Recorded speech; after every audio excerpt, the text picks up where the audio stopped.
महाविकास आघाडीच्या नेत्यांना अजित पवारांबाबत असूया असल्याचं राष्ट्रवादीचे आमदार अमोल मिटकरींनी म्हटलंय। संजय राऊतांचे दाऊदशी संबंध होते अशी चर्चा असल्याचं मिटकरींनी म्हटलंय। क्राईम रिपोर्टिंग करताना राऊतांचा दाऊदशी संबंध आला का असा सवाल देखील मिटकरींनी उपस्थित केला आहे।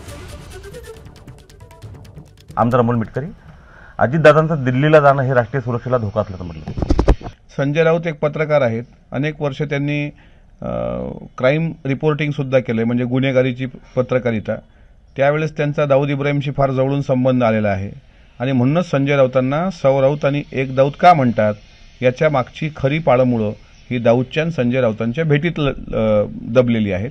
आणि आता तीच व्यक्ती पत्रकार परिषद घेऊन सुरक्षा यंत्रणेवर जर प्रश्नचिन्ह निर्माण करत असतील किंवा संसदरत्न खासदार सुप्रियाताई म्हणत असतील की मी आता संसदमध्ये हा प्रश्न मांडतो, तर मला असं वाटतं देशाच्या यंत्रणेवर अविश्वास दाखवल्यासारखं यांचं वर्तन आहे।